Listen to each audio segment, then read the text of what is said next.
Hey, everybody, and welcome to the first of our fall semester classes. This is Postmodern Esotericism. And tonight we're going to be talking about something that I'm really excited about because it's something I've wanted to do for the last 3 years. As I started teaching the very first class of the Stregonaria course, my idea, my vision was that we teach everyone how to connect with the ancestors and teach them about the Afro-Sicilian tradition, but we bring them to a point where we could have higher level conversations about esotericism, about magic, witchcraft, and everything that's tangential to it. And so it's kind of like a culmination, and it's an opportunity, I think, for us to really begin to expand what we're doing. So you're going to see a lot more happening inside the platform, particularly as the rest of our stuff gets unpacked. There's some pieces of equipment I need, so it's going to be a week or two before we get those other things going. But I'm excited about where this is bringing us. So I'm going to go ahead and dive in. And I want to start by asking everyone a question, and I'm not going to have you answer it now. We're going to talk about that at the end. But the question I want you to think about tonight is, why have you engaged or pursued or studied an esoteric path?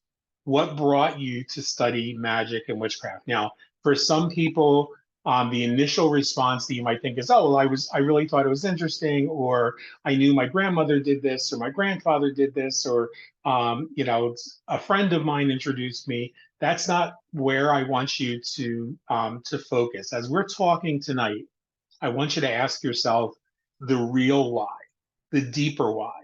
Because if it was just to, understand esoteric practices, to understand magic, you would have been done after 2 or 3 weeks, because there are plenty of books out there and you could read all the books in the world. And maybe you find, there have been people who were here because they specifically wanted to be able to do one thing, whether it was, well, nobody that I know had this was the case, but they wanted to get the girl or they wanted to get the guy, and have fixed their relationship. I want you to even go, if you find that those are some of the reasons why you took these courses, why you became part of the platform, I want you to go even deeper and ask why it is that you wanted to fix that relationship. Why is it that you thought that magic was going to be the solution, or studying or learning more about esoteric paths? Where was it going to lead you? Because I think this is an important question for us to understand, because most of us don't look at it from that perspective. Pop culture esotericism is kind of it's a cultural phenomenon, and it's distinctly Western, and it's distinctly colonized, and distinctly based in large part on Hollywood constructs that are more fictional constructs. But a lot of people jump in. That's a great way for them to dip their toe in the water. It's a great way for them to get exposure in pop culture. But then they reach a point where they say, okay, this is all good. I'm loving the fellowship and the community.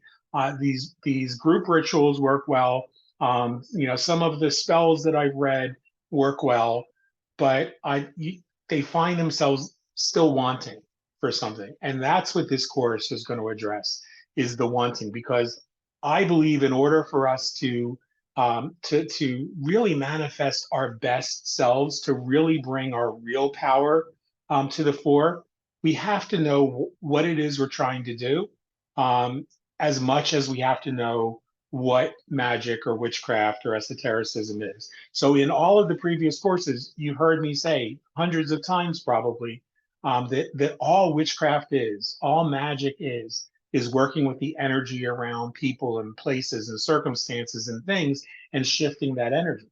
So that's the definition of the magical practice.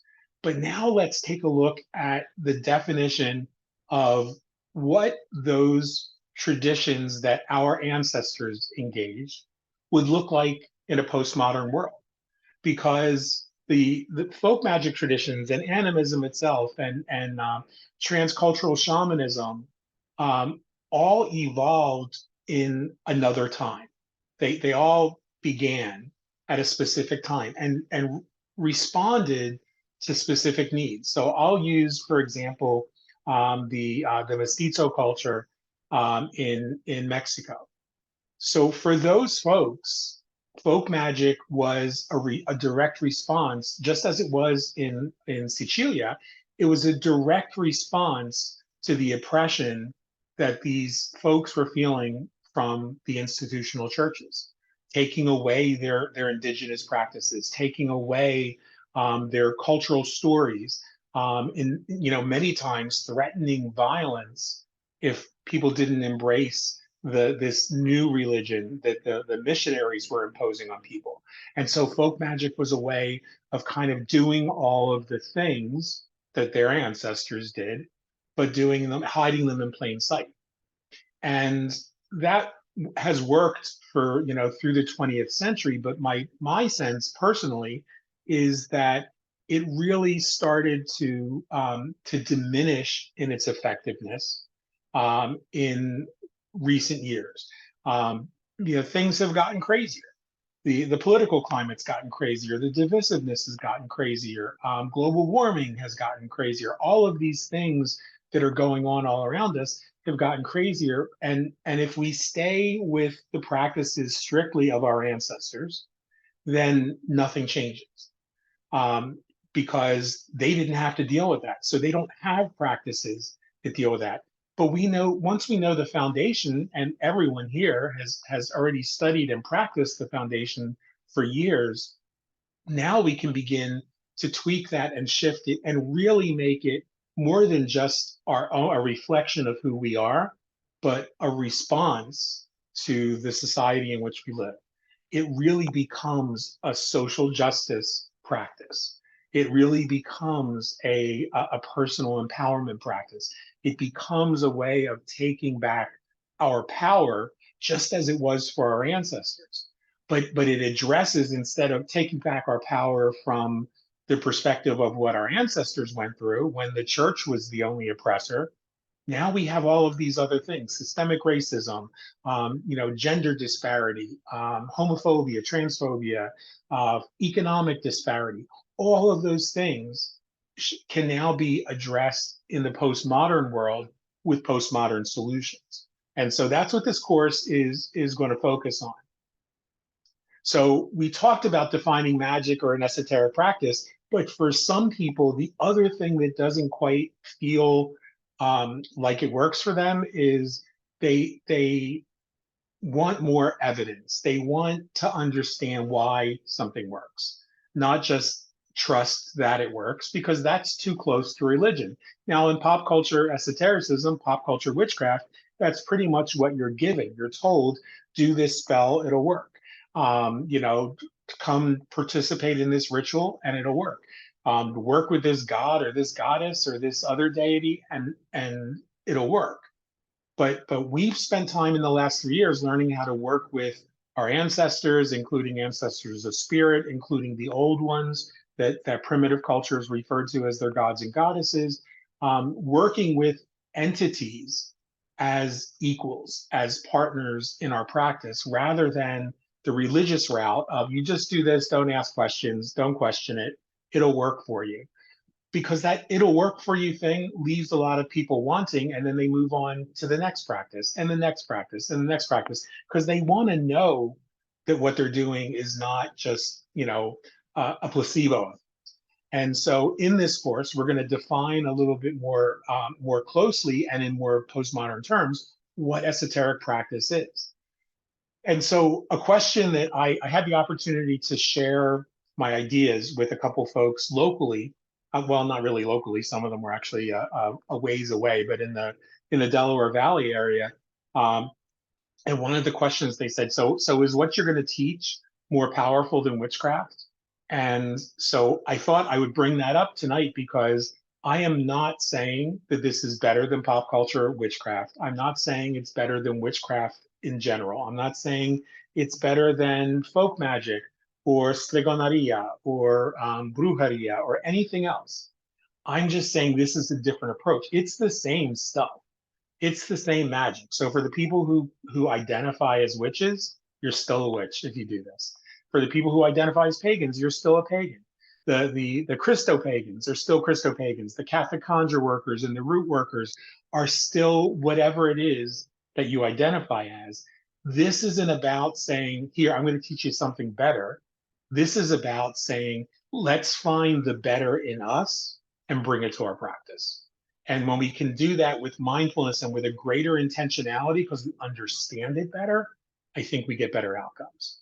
And this is something I've been playing with for the last year to a year and a half. So what I would say that we're gonna do over the next however many weeks, this is the first time I've taught a course that is open-ended, that doesn't have a strict outline of we're gonna do this, this, this, this, and this. Because when I was doing that, because that is the way that I like to prepare for a course, the ancestors were saying, no, no, no, no, no, no. Get out of your head. Don't make this like anything else. This course is going to manifest as something completely different, much more immersive, and much more unique and individual. So what we talk about is going to be allowing ourselves to be informed by the worldview of our ancestors, but then updating that with our own worldview as well. Allowing our approach to be informed by the practices of our ancestors, but then making that something that's postmodern and unique to us, not just unique to the postmodern world, but unique to our particular circumstances. And that'll make sense more as we go on. So as a foundation tonight, I wanted to talk about this idea and what made me decide I wanted to do this course. And it's based on the fact that probably some of my Buddhist training, where we read about the Four Noble Truths and the Eightfold Path as a means of overcoming and moving through dissatisfaction or suffering. I've said many times that some of the fundamental beliefs, worldviews in for me personally, is that whatever's not love is fear. That the only operating energy that we have in this universe is love and compassion and wisdom, which mesh the same way that our DNA becomes a double helix. I kind of feel that's a triple helix of energy, esoteric energy: love, love, wisdom, and compassion. But the truth about dissatisfaction, and I was doing something unrelated to this, working on something on a book proposal that actually was kind of tangentially related to this, and it just became really clear to me working with the ancestors that trauma is the reason I believe that every single one of us engages in this spiritual practice.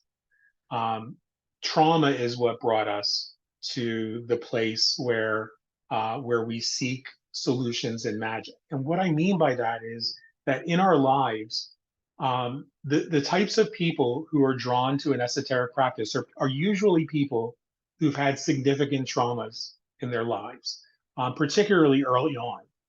And I believe fundamentally as a therapist, as a counselor, that the trauma that we experienced first, whatever that was, childhood trauma, young adult trauma, whatever that trauma is, we continue to repeat that trauma over and over and over again, not because, as pop culture would say, because you have to learn the lesson. No, we repeat that over and over again because we want to rewrite the ending so that the trauma becomes resolved. And what I just described is actually what psychiatrists and psychologists would call a trauma response. That's what trauma response is. It's reliving the trauma, recreating it, allowing it to manifest over and over and over again in our lives because we believe at some point we're going to find the secret and we're going to make it work. We're going to turn things around so that it no longer messes with us. So in my own personal life, my sexual abuse, as both as a child, as a teenager, and when I was 20, is that trauma that I work on resolving, because I know all of the things that the ways that it's affected my life, the way that it affected my worldview, the way that it affected the trajectory of my work. But I want a different outcome. I want to totally be free from the negative effects, all of those trauma responses, without losing the power that comes from it. Because most people would probably tell you their trauma made them stronger. Their trauma made them more in touch with who they really are. Particularly if they've gotten therapy or counseling, or had someone to work through this with. Um, and for all of us, I believe that our trauma response is what led us to look for solutions in esotericism. So there's a part of us that says, I know that magic or witchcraft or esotericism or even spirituality in general is going to help me work with the energy around this situation. And maybe that's the key to changing the outcome. And so everything else that we do, every other spell, like if there's particular spells that make your hairs on the back of your neck stand up, it's because that's connected to resolving that trauma. And many other traumas in your life, because you kept remanifesting new versions of it. So in this course, we're really going to talk and focus on that. So what you can expect from the course is something that's where I challenge you to dive deep, and I challenge you to get raw. So I'm not going to put anyone on the spot, and I'm not going to call on anyone. We're not going to do like the go around the classroom kind of thing. At the end of each class, anybody who feels they want to share something can share something. When we do the beginning of the next class, we'll move on to a new topic. But when we get to the open sharing, anybody who says, hey, I've been working on something from last week. Now I'm going to ask that you limit the sharing within the class itself on video to the previous week and the current one, just because otherwise it'll get confusing to people who are watching later. But if you say, hey, I've been thinking about this thing from last week, and I kind of had an aha moment, I'm going to share that. Or I have a question about, like, how do I bridge this gap? How do I do this? And I strongly encourage everyone, more than any other class I've ever done, keep a journal. When you're done with the class, I would recommend that you spend 15 minutes. It doesn't have to be a half an hour, 2 hours, but spend a minimum of 15 minutes when we're done here. And I'll try to keep these to 45 minutes so that you're really just taking an hour out of your time like we've always done. But I'll try to be better at keeping it to 45 minutes so that you take 15 minutes and just do stream of consciousness, whatever you're feeling, whatever you're thinking, just regurgitate it onto paper. And don't worry about what anyone else is going to think, because I'm never going to ask you to share what your journal. This is the beginning of a postmodern version of your book of shadows, and in a much greater way, because there is going to be lots of shadow work in this practice. I think that's one of the big keys. That's going to be one of the things that really distinguishes what we're doing here from pop culture magic and connects us more deeply to our ancestors, because that's what they were doing. They were doing shadow work from the get-go. And in order to be able to work with that shadow, you have to be able to connect with the earth, with the cosmos. You have to be able to, you really do have to embrace an animistic point of view, because the simple fact is that without all of our partners, the idea of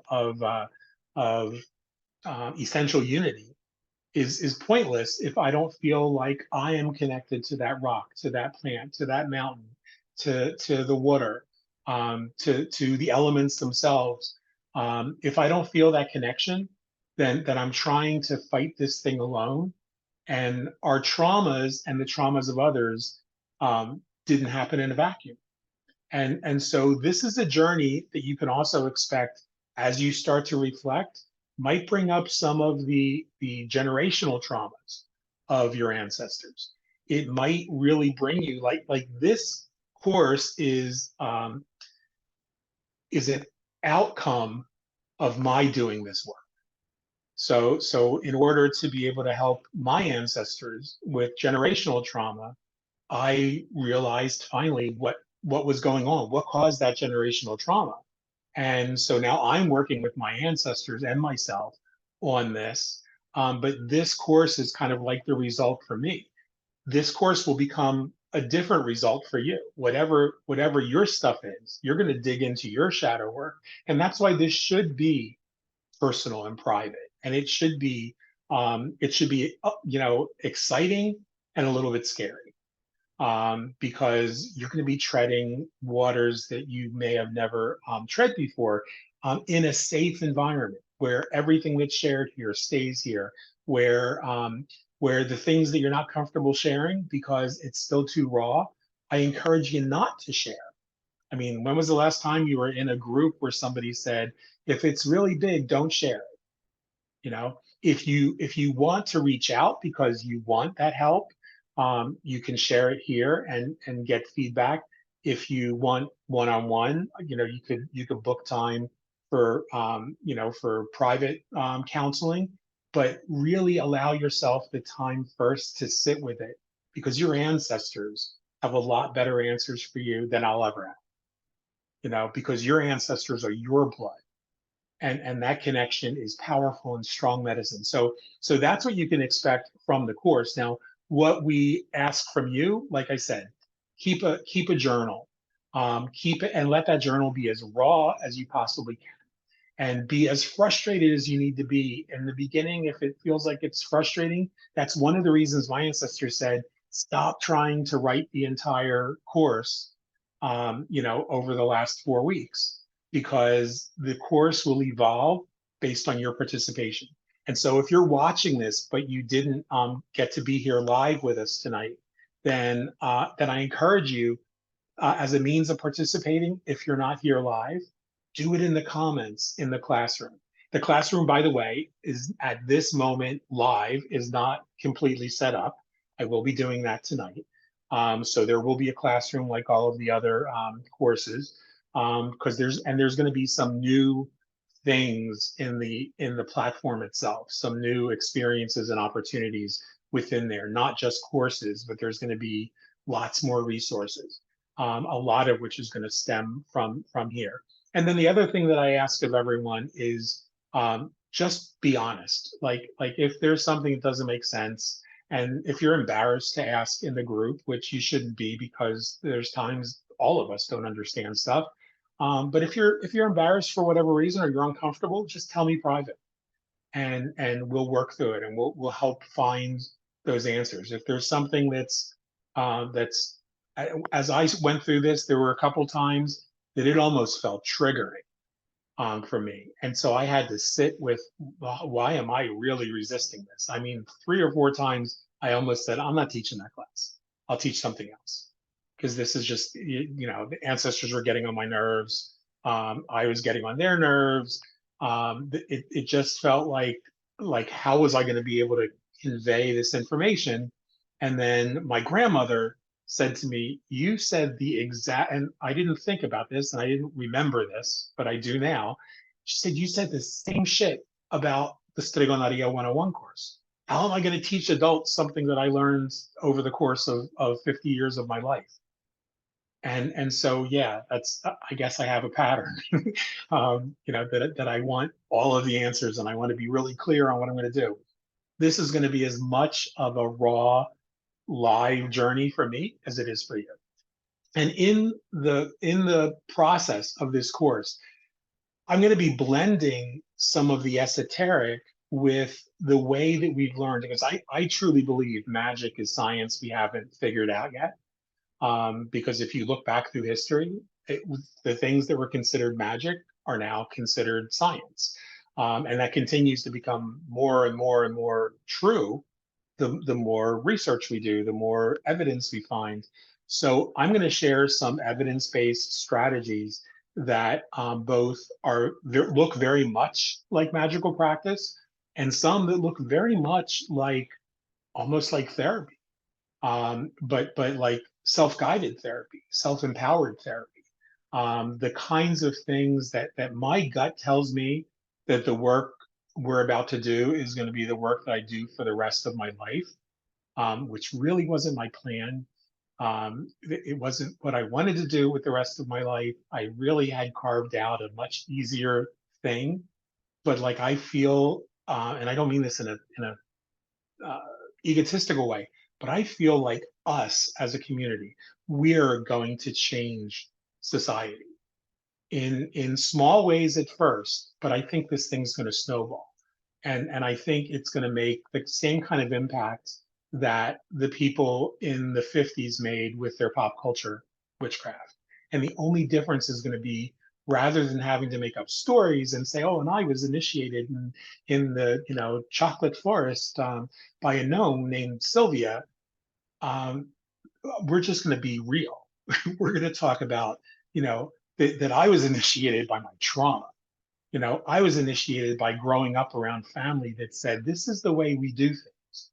And what does that mean? If they were generous enough to do that for me, then it's incumbent on me to do the same thing for all of you. And then it becomes incumbent on all of you to do it for the ones that you love. And so that's all I ask, is that you keep your heart open and generous through this, so that the little things that your aha moments allow you to deepen your insight and go further on your path, so that you can give that to the ones you love. This doesn't stop. We're going to broaden this course so that it doesn't stop with you, but so that it actually inspires you to be able to be more present, to show up in your world more for more people. Because as you heal, other people are going to heal, and you're not going to have to do, like the really incredible thing for this. And this is something. This is super super personal, and I'm going to be a little bit vague about it because it's still really raw for me. But in testing this material, and putting it through the rigors over the last several months. And I didn't want to tell everybody when I said, oh, yeah, I'm taking my summer break. The people who know me, I mean, Michael was here. Michael McQueen was here at the house with another friend of ours recently. And it was clear that I wasn't on vacation. It was clear that there are like so many irons in the fire because these avenues are opening up, and I feel compelled to respond. And so putting this stuff to the test took a relationship that was really, really struggling and very, very painful for me to watch. They weren't doing anything to harm me or to hurt me, but it was just really painful to watch. And this person didn't really have the capacity to engage. They wanted to engage an esoteric practice. They, excuse me, they definitely have major gifts that they don't completely recognize or understand, but they also physically and emotionally and mentally don't have the capacity to understand things the way you would understand them. And I watched the working on me literally transform their lives, and quickly, in like a moment of just getting started. This person responded to me in a way that I don't think they ever have, at least in like 10 or 15 or 17 years. Like they responded in a way that just filled me with hope, because they were healing themselves. And they said, I don't understand why, but I know you have something to do with this. And I said, no, really, you have everything to do with this yourself. I'm just showing up and being present. I'm holding the space. And they hate that term, holding space for you. But that's what I was doing.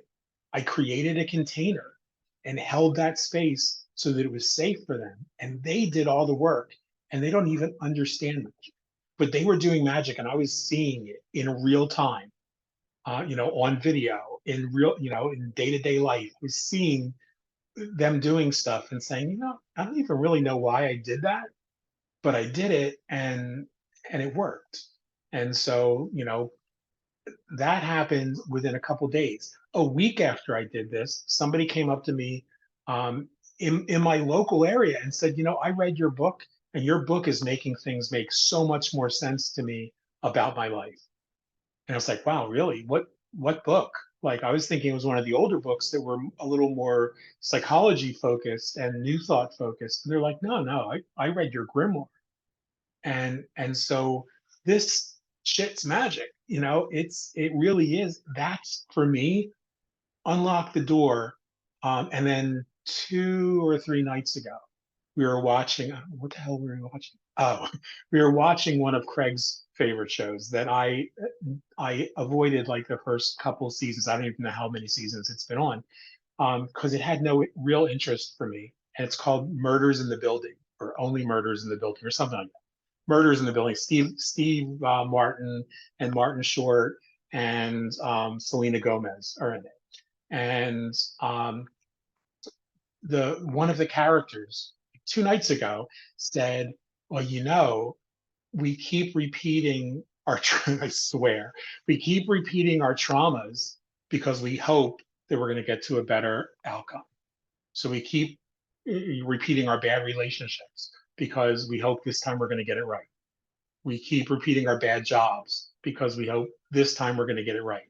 So it really is the concept of being in a holographic universe, and we're on that holodeck, and we keep playing the same game, role playing game, with the same scenario, but each time we get a little bit better and we fix this and it gets us a little further. Or you can tell I don't play video games, so I'm sorry. I don't, these words might not even apply anymore, but like you level up, like you used to do in the old days. I don't know if they level up anymore, but you just get better. You get closer to winning. You get closer to the outcome you're looking for. So that's what this is about. That's where I hope to bring this, and I'm super grateful that the four of you showed up live tonight.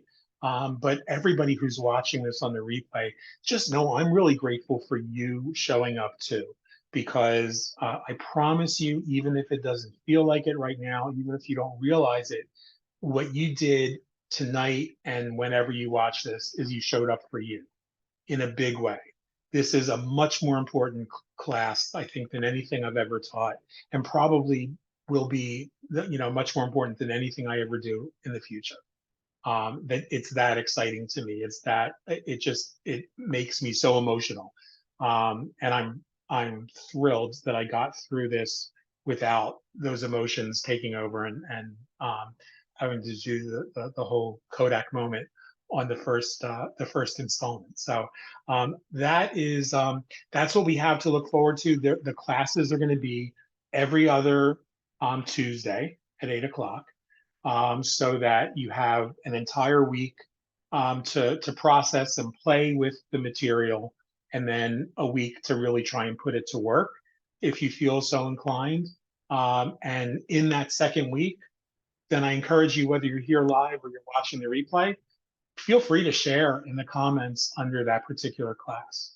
Not necessarily share on YouTube, but if you would, because it'll certainly help me, if you watch these videos on a replay, watch it on YouTube and like it and make sure you're subscribed to me, and you could post a comment there as well, just because that just helps the algorithm gods, do their thing. And so I'm also mindful of the fact that we'll help more people by doing the things that I just always kind of like brushed off and said, I don't really care about algorithms or monetizing a channel or any of that stuff. But algorithms really do matter because they put the material that I do publicly in front of more people, which will lead more people to this course, because we are at a point where I'll share with you that one of the things I'm going to do in real time with all of you is saving the school, because everybody went through the courses and they went through all the material, and like, what are you going to do when you've already done. You came and got the information you want.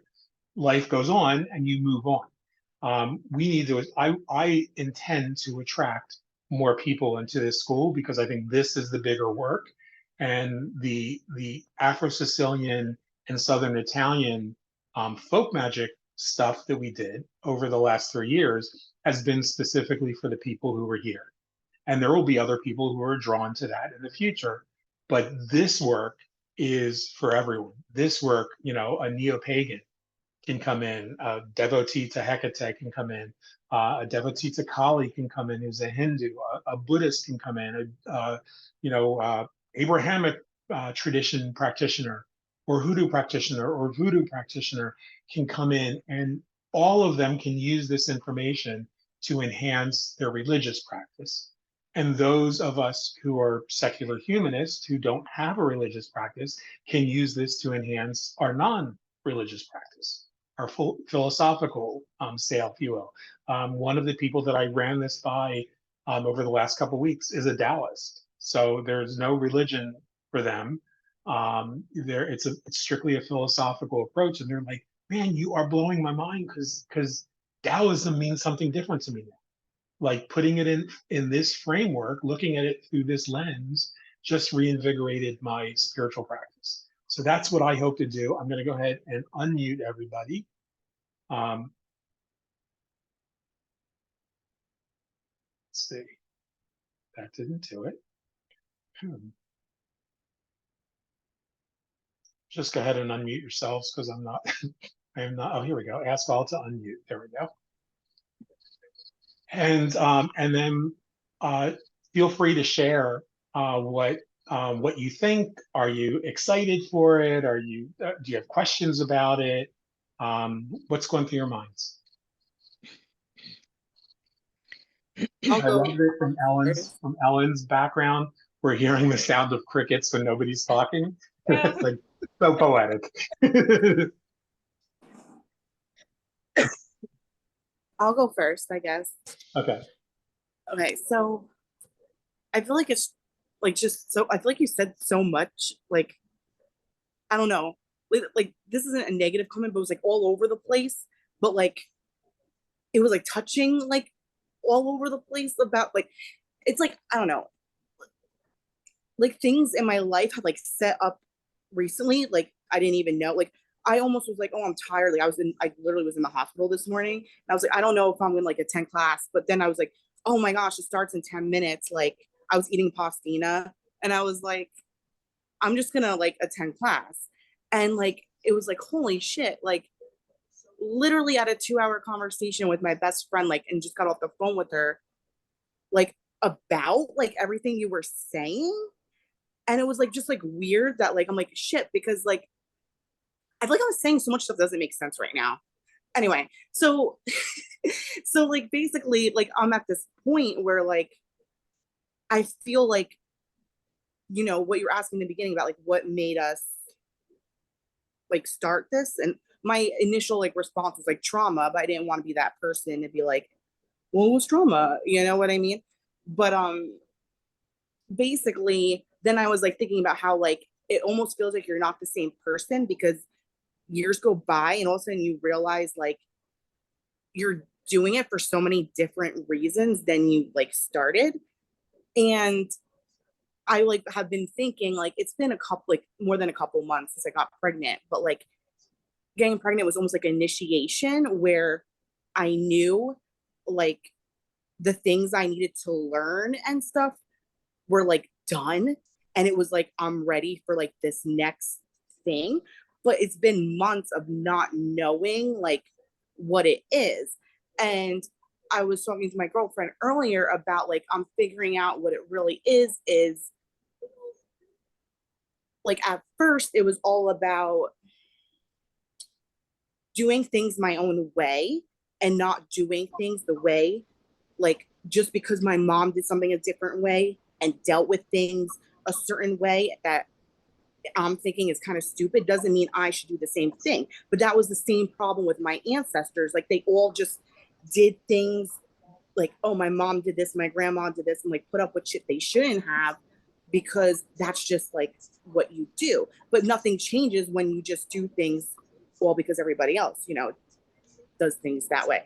So basically, like, I'm realizing, like, oh, like, this was all me kind of like healing myself, was me in preparing, like, to actually do the real work with my ancestors, like, because when my kid gets here really soon, I'm realizing, like, that's like the next step of, like, shit, like, me raising her like magically, and raising her a completely different way, that's literally going to be triggering everyone around me, is like the next like step of like what I need to learn and what's going to help my ancestors, because it's like everything is going to be so different.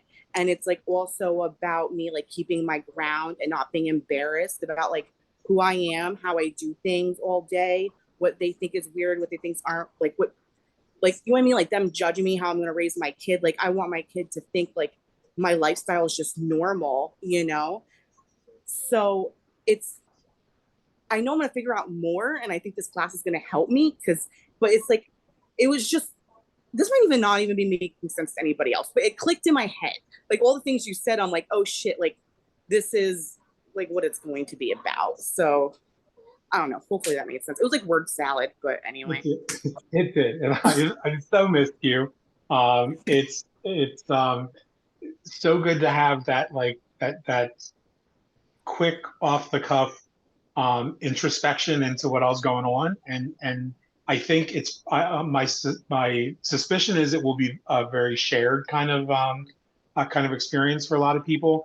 And I'll just say that while it seemed like I was all over the place, what I was doing was just painting with broad strokes. Some of the things we're going to dive, like this is going to be one of those classes where we start with baby steps. This is, you've already had the baby steps. We're jumping in.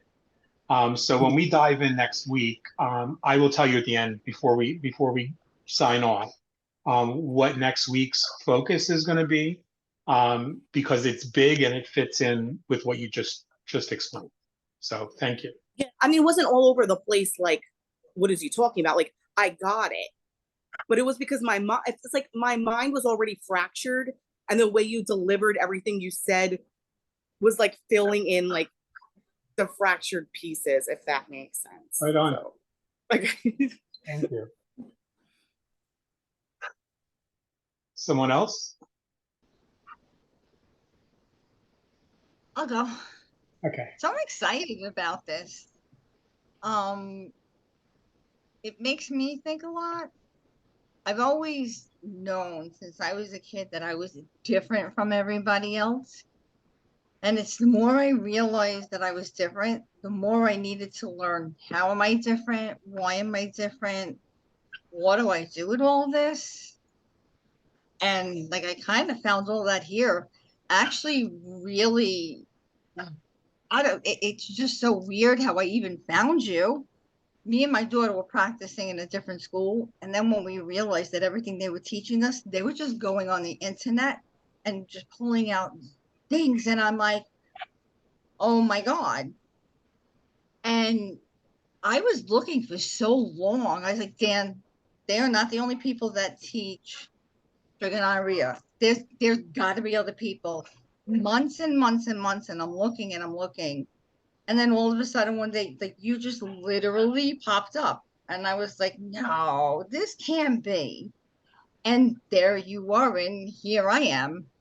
And it's funny because now so many things are making sense, and like I am getting answers, but then it also makes me think more. So I'm excited about this. Good. I'm really excited. I think we all attracted one another to this platform. This was Yeah. not the direction I was hoping to go.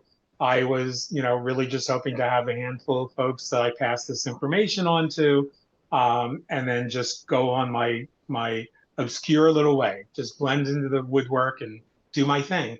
And it took on a life of its own. So I'm glad, and I'm very excited too. Yeah. And it's funny because almost a majority of the time, something that we have discussed or talked about in class or even in the replays, it's like all of a sudden, a few days later, it's happening in real life. And I'm like, seriously? But how did you know what I was going to be doing so many years later? I didn't. I Yeah. don't put I don't put that much work into like other people's business. I focus on my business, but that's the evidence right there. Yeah. It's Focus on like all me. those things. Yeah. And I'm going like, that's what he means. Aha. That's what he means. Aha. I mean, like sometimes I'm sitting there talking to myself that people must Yeah, think I'm crazy. there's the That's key. You okay. were doing the work. You were doing the work. Yeah. Yeah. Oh, good. Thank you. I'm excited and I'm scared. Good. um, going through the first courses was raw for me, going through all the straight, because it also wasn't a cultural thing for me, and you brought that to the table where I was still included in all the learning through that, and I learned a lot about different cultures, not just your culture, but everybody, like through the process of the last few years. And it's really been eye-opening and inspiring for me to continue practicing. The why for me, I I would have to say was from trauma too, but I wanted the truth.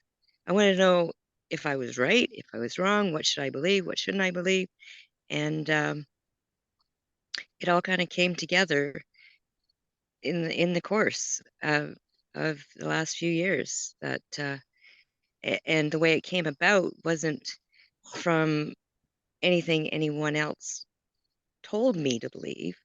It was finding my own truth, not the truth that's out there, whatever. It was my truth that brought me to want to continue practicing and continue learning and keep going with this. So it's wonderful, wonderful Right experience. on. This really did the seeds of this, the germination of the seeds for this was before Stregoneria, when you and I first met and we did the course on a year of thinking magic. I was like, I have to find a way to help people find all of these truths. And then I was like, well, I can't tell people to believe something I say unless they experience it themselves. And so I was like, I better do that by going to my culture and my heritage, my ancestors, and sharing how what I do is different from what's all over the internet. Yeah, And that's what we did. And like it it took was 3 that years. difference that made the difference for me, because you have all these other people out there, pop culture, whatever, saying, do it this way, do it this way, do it this way. But when you go to do it, it doesn't feel like it's yours. It doesn't feel real. It's And just going through the motions to get a cause and effect. I want to be clear too, just because I think it bears mentioning. A lot of those other people that are teaching, many of whom are people that I love very dearly and respect them. What they're teaching, it wasn't the problem, because what they're No, teaching works and it works for them. yeah. But what they weren't teaching was they weren't teaching you how to find what works for you. Hmm. And that was probably unintentional, because if I learn how to do something, and I think of my aunts and my grandmothers, because they said, you do this, and this is how we've done it, this is how we've always done it, and it'll work for you, try it and it'll work. And I just naturally, because of being neuroatypical, would always wanted to know why. And since they couldn't tell me why, I would just experiment my butt off until I figured out why. And it was that curiosity that brought me to sit with the uncles and the cousins, the male cousins, around the fire at night, that introduced me to Hermeticism, not pop culture Hermeticism, but like deeper Hermeticism. And I was like, oh, so the women don't really know why. They just, foster the relationships with the plants. And the men understand the why, but they don't do the stuff in the kitchen.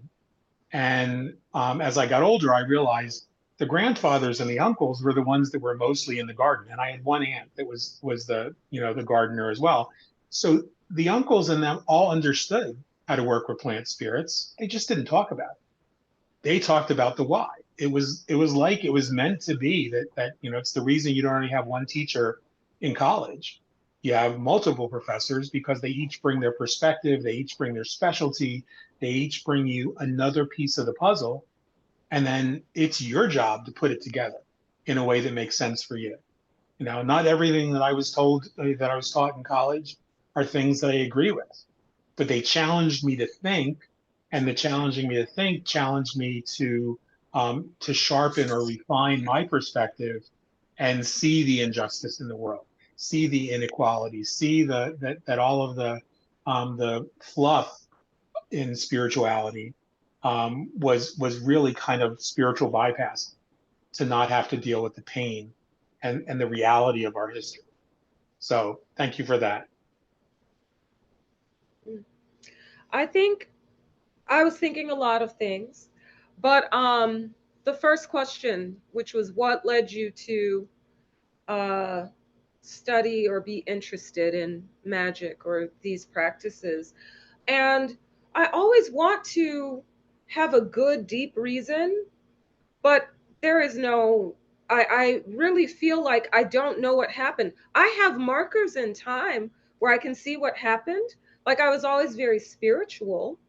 Um, and I think when I really understood that I wasn't a Christian as a child, I was still spiritual. And so over time, I was introduced to different things that led me to other things.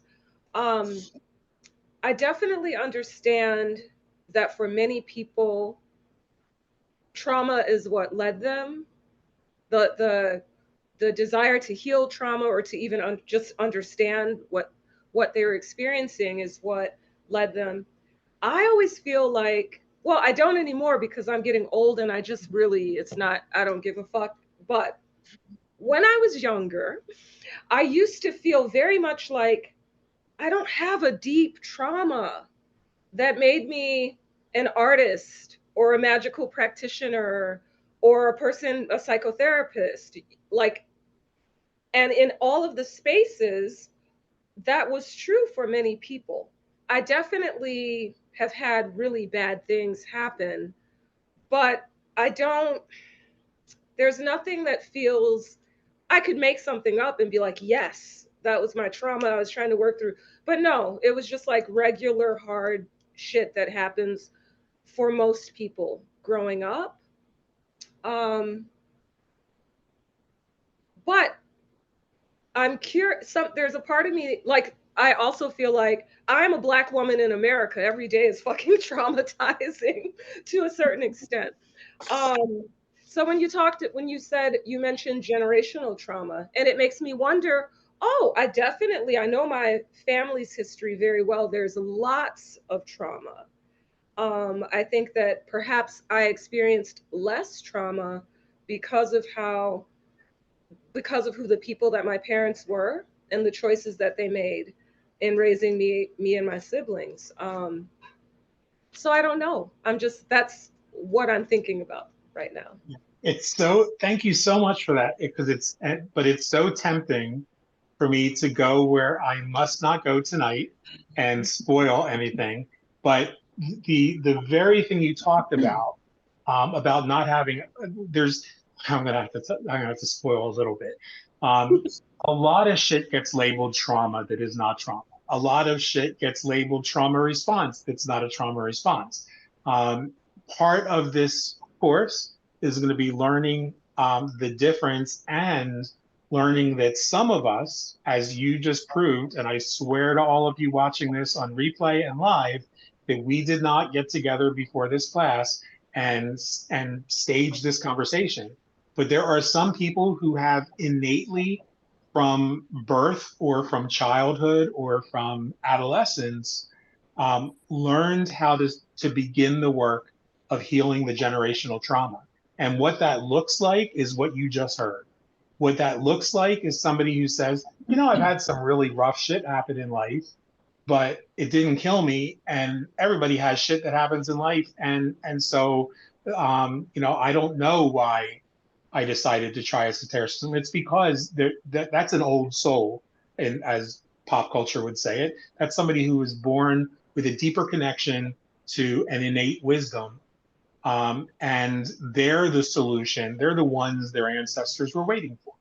And that's not an, that's not meant to prop up Chanel's ego or make her feel important. But the simple fact is, she is important because she is the person. She's standing on the shoulders of those ancestors and is the direct result of something resilient in her parents that made it possible for her to grow up in a society where, frankly, I don't understand how any person of color could not go through their entire lives so deeply traumatized, because, and particularly the youth today, so traumatized because instead of making progress, we're going backward, or it feels that way, that we're going backwards. So I thank you for that. We're going to talk about that, and we're going to talk about how in the next class, we're going to talk about how the first step, we're going to talk about why sometimes your magical, spellcraft or magical workings don't seem to produce results, and other times they do. And there is a very specific alignment that has to take place. And just to tease Alyssa a little bit more, because I know she's already like analyzing this whole coming attraction, just to tease you a little bit more, Alyssa, we're going to talk about how that multiverse is not like the comic books layered one on top of one another, but that it's actually possible, and every single one of us have slipped into different versions of our universe. We've slipped into, we almost like time travel, but not time travel. You slipped into a different multiverse. You literally become a different person, and that's the magic. And so what the magic is moving from this reality, this timeline, and shifting into a little bit of a different timeline that coincides with this. But we then change and become a different person. The magic manifests in us. And we're going to talk about how that's the reason why sometimes things work and sometimes they don't, and what you could do to hedge the outcomes in your favor so that they happen more often. So hopefully that's a good enough teaser for you. Went a little bit over tonight, but that was because it's the first class. And I thank all of you. This will probably not be up on replay until late tonight, because I have to eat and I have to carry a few more boxes downstairs. So thank you, everybody. I love and appreciate you. I'm excited about this, and we'll see you soon. Thank you.